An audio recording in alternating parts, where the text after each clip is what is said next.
Good morning, podcasters. When you have important news to share with the world, you might be tempted to send a press release through a Newswire service. But before you pull the trigger, take your finger off the buy now button and listen to this episode. Hello, my podcasting friend, and welcome to Good Morning Podcasters. My name is Fuzz Martin, and this show is all about marketing, advertising, PR, and social media topics and how they intertwine with the world of podcasting and content creation. I have a guest returning to the show today to talk about public relations.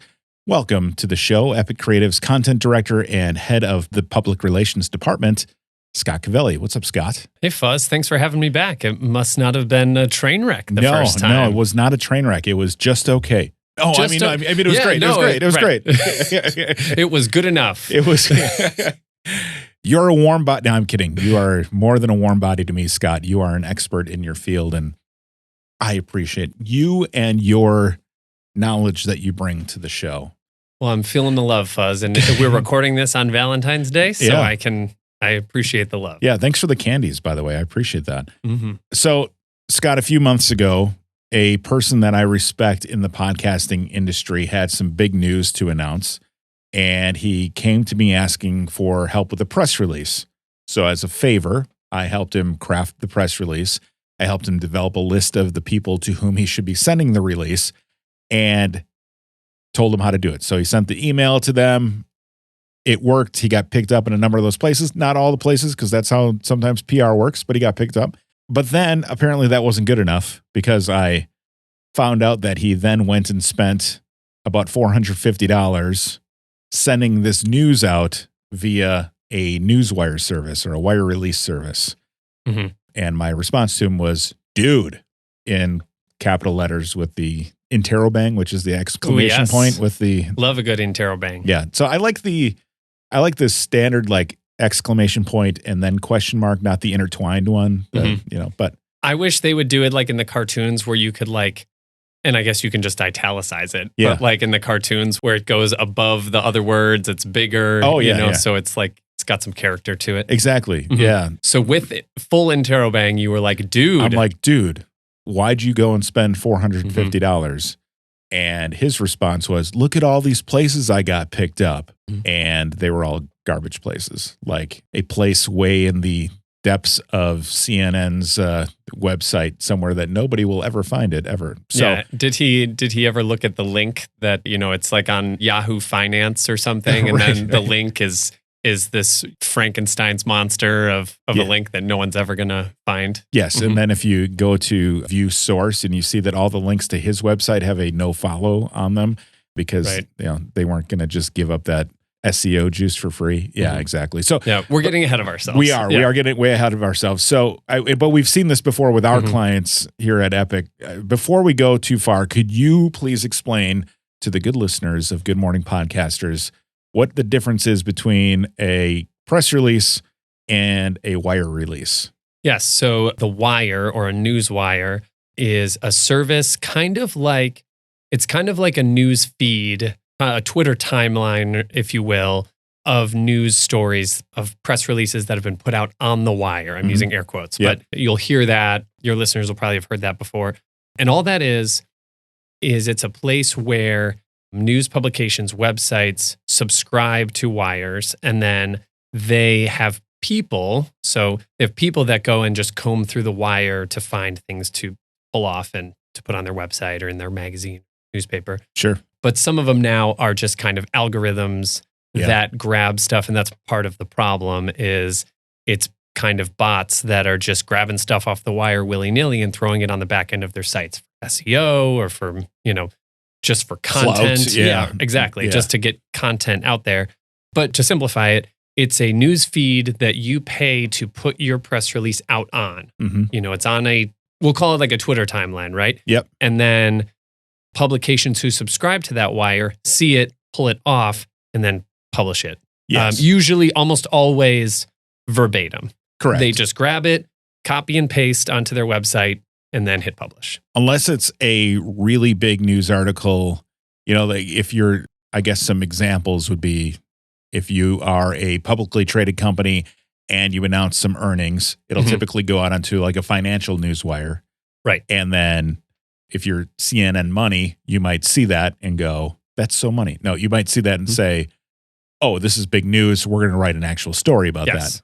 But in most cases, that doesn't happen. Correct. If it's big news, and we're about to get to this, yeah. But if it's big news, a wire release can get it out to the people that will then see it and go like, oh, this isn't just a press release that I'm going to copy and paste. This is a lead story. This is someone, I need to call someone about this. Correct.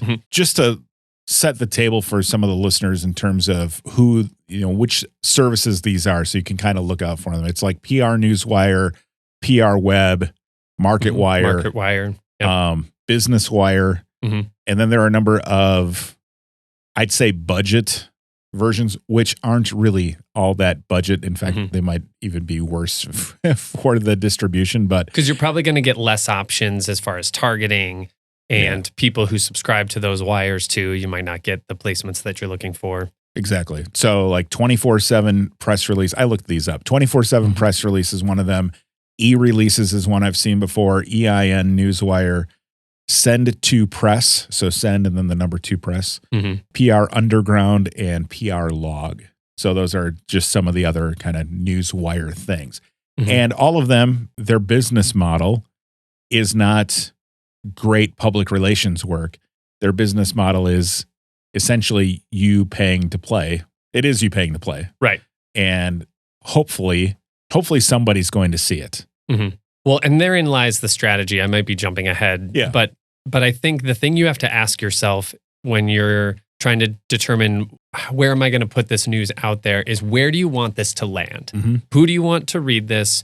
What do you want as far as placements go? If you're, for example, you're just trying to get a ton of placements for, you need to send a report to an investor. Exactly. Right. For investors or for, if you want to see 200 placements of this, then, and we've had clients who have said, hey, that's cool that you got 2 or 3 relevant, we're going to get to it, but like 2 or 3 relevant industry placements, but 2 or 3 doesn't make me excited. 200 or 300 makes me excited. Yeah. I want to be able to go to my boss and say, we got picked up by the New York Times.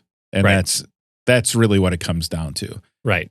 And it's really just self-gratification at that point. Before we go too deep into why not to, do you have times besides that where you just need to pad your numbers? Do you have any other sort of instances where you can think sending a Newswire release is actually beneficial or would be beneficial to a podcaster?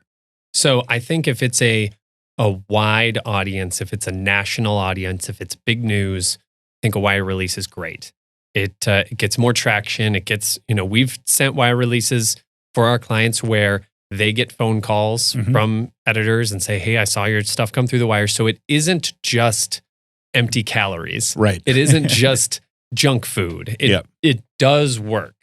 But I think it has to be something that if it's either big enough news or wide enough news where you don't mind it just kind of going everywhere and you think that the general public would appreciate it, then I think it's fine. And of course, if you have budget for it, if you think that that's worth your money to just kind of get the word out, it's just, you have to take a little bit of those kind of gaudy numbers with a grain of salt. Yeah. When you see 250 placements and 200 million impressions and, again, as we talked about at the beginning, some of that stuff is buried on like a radio station website in New Zealand. Yes. And no one's going to go to that. But it does show up in Google search. Again, there's some value there, but you have to take it with a grain of salt on where you want it to go, who you want to see it. An example of a time where that might work is, let's say you have a true crime podcast and you happen to have an exclusive interview with a witness from the Utah murders or something topical and newsworthy. Yes. That could actually go out on a broad base to news stations throughout the US or the world, wherever wherever your location may be, or the pertinent location for that. And that's really important when you're sending a Newswire releases. You have to select where it's going to, and your price varies by location and number of people who are going to get it. But if you're sending that out, if you have a truly big thing, Scott Covelli interviews John Doe about the Utah murders on Wednesday's episode of I don't know. Scott's Murder Podcast. Scott's Murder Podcast. Mhm. We need to workshop the name of that podcast for you, but Yeah. we'll do that some other time. Right. They're not my murders. Let's be very clear. Scott's Murders. Scott Murders Podcast. Yeah, Scott, there's no more podcasts. Again, it has to be newsworthy. It has to be big. It can't be Scott's Murders Podcast releases its 50th episode. That's not going to get picked up places. Mhm. It'll get picked up, Right. but it won't be picked up. Yeah, that also comes back to the $1 million question of, is what I'm trying to put out there newsworthy? Because Correct. so many times our clients come to us and we kind of have to coach them into saying like, okay, where's the hook? Mhm. What's the thing? Because we all have rose-colored glasses on about our own stuff. Right. And sometimes what we think is big news may not be as big a news. I'm trying to be diplomatic. What you're trying to say is what what you might think is news might just be content for an ad. sure, or something for you to post on social media or on your on your podcast site or to your followers. And that's where it comes down to the other thing is, okay, why not do a wire release? Because it's way more effective most times to do outreach to publications on a one-to-one basis and a personal reach out to a publication that you really want to get in. If you're a niche podcast and let's say you're a podcast about the food and beverage industry. Sure. There are publications and blogs and stuff in food and beverage. Like, it's going to benefit you way more long-term, short-term and long-term, to reach out to those journalists specifically and say, hey, I have this podcast about mixology. Yeah. And so let's say there's mixology magazines and blogs and things. Hey, can you check out my podcast? I'd love for you to cover it. We're doing this. We have this special interview that we're doing or this event we're doing. Yeah. That's going to benefit you to create those relationships long-term way more than it becomes a relationship rather than you just throwing stuff out into the ether. Right. And hoping that when they see it come through on the things that they can publish in the back end of their website, that they're checking a box, right? So I would say it's not earned media if you're sending via a newswire. It's kind of like the gray area of earned media. Sure. You're paying to put it in front of them and they're choosing whether to take it. So it's kind of earned because they might pass it over, but really it's kind of a broadcast way of advertising.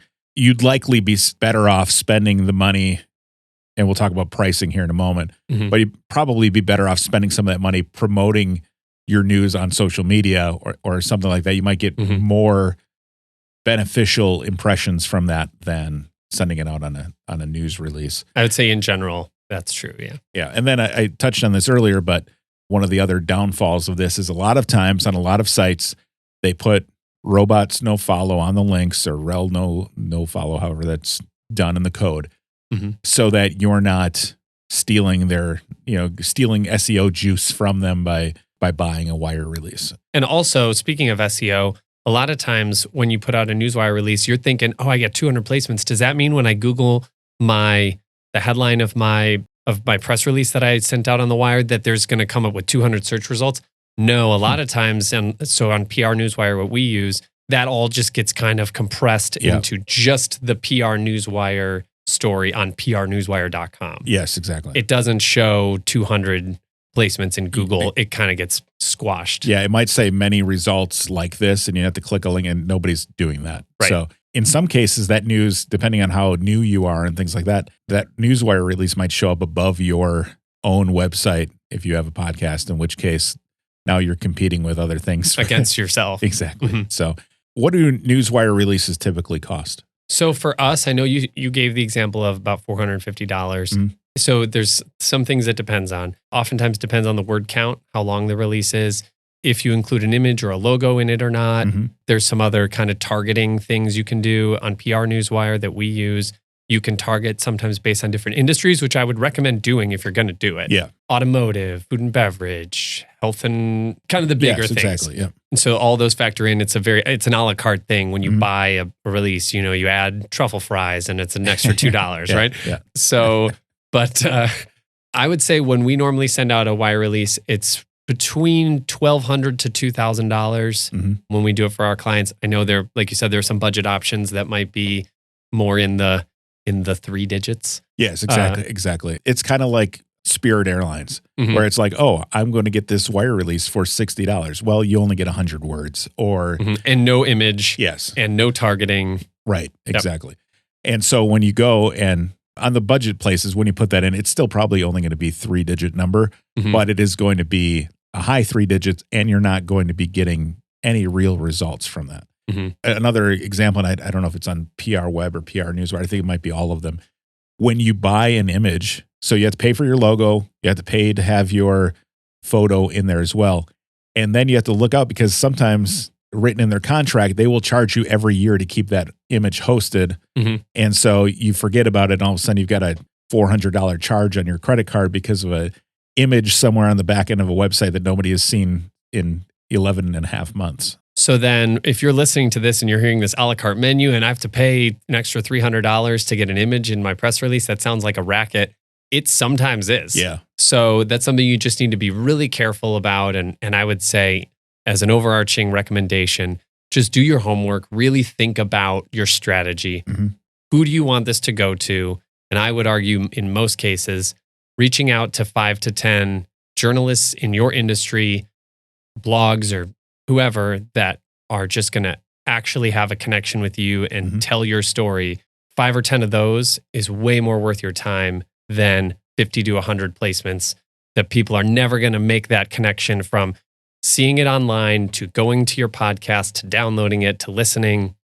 It's just very rarely going to have the conversion that you think it will. Yeah, definitely. And also, if you do decide to do a wire release, before you go putting as seen on New York Times or anything like that, make sure you read the terms and service because you may be in a violation there, and you don't want to get yourself pinched by New York Times lawyers because they have more money than you do, likely. Last pitch here. Podcaster comes to you and says, Scott, I want to put this news on a wire release. What would you say to them? Yeah, I would say, where do you want to see this? If they say, well, I want to see this on the New York Times, I want to see this on, my favorite TV show, or, they kind of, are thinking pie in the sky.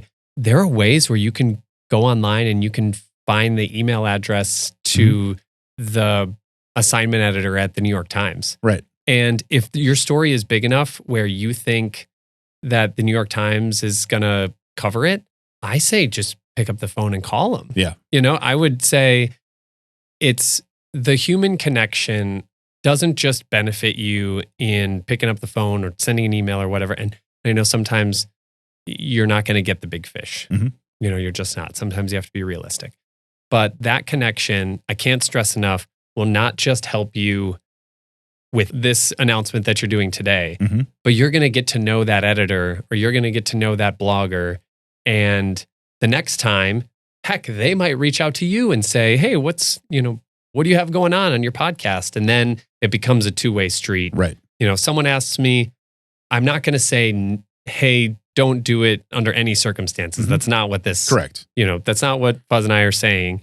But what I would say is proceed with caution, because I don't think you're going to get the results that you're expecting, even though the numbers will look really nice. Yeah, 100%. Well, Scott Covelli, Content Director, Epic Creative, thank you for coming in and joining me on Good Morning Podcasters today. And I'll probably have you back again soon, because your office is right down the hallway from me. And yes. That makes it really easy. And if you're searching for Scott's Murder Podcast, I'm sorry, it's not a real podcast. So, but maybe one day. Not yet. Now it's a premeditated podcast.